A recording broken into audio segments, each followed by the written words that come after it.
Значит, В моментаж самом конце Арзикулов, очень видно. Да, Арзикулов. поторопился я, к сожалению, против Адилбека Саисова из Казахстана. Туркменистан против Казахстана.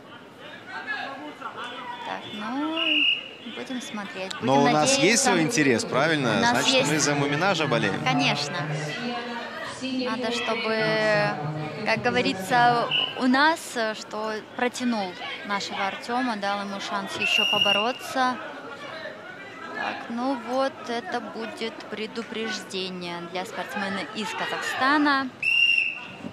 Поэтому...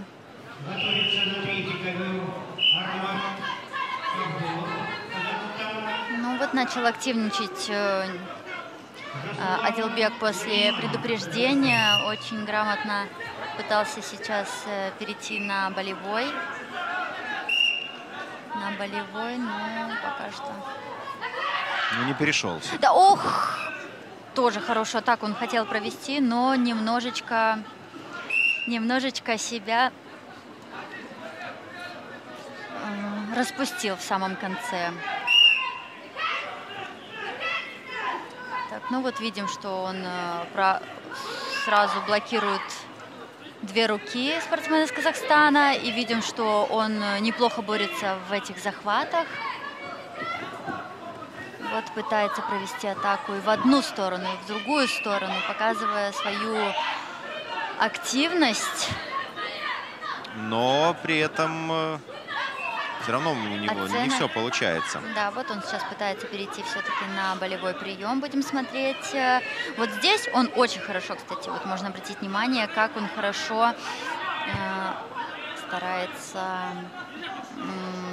голову ему отключить. Вот это очень правильно, потому что если в первую очередь в болевом приеме основном ты не отключаешь голову, спортсмен, вот о чем я и говорила, снимает голову, снимает ногу и достает голову. Это сразу же снижает КПД этого болевого приема. Невероятность того, что ты в итоге добьешься желаемого для себя результата.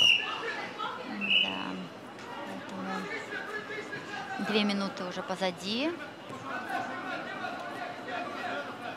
Вот, ребят, ох, как опять.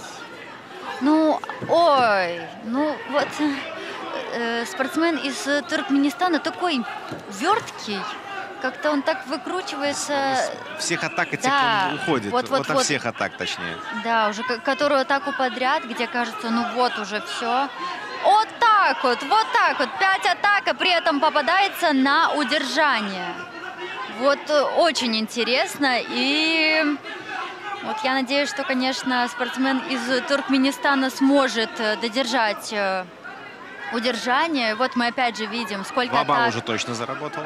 Сколько атак провел Саисов. Наверное, ну вот атака. Но при этом попыток огромное количество, да. Вот на секунду, возможно, расслабился и попался. И тут же 4-0 в пользу спортсмена из Туркменистана, да. Вот так это оно бывает. Вот за что мы любим самбо. Непредсказуемость. И, возможно, это тактика, опять же, того же Арзикулова, наоборот, это соперника подпустить, да. Да, мы же можем еще судить по первой схватке, где он боролся с Артемом Романенко. Он работал больше на контратаках.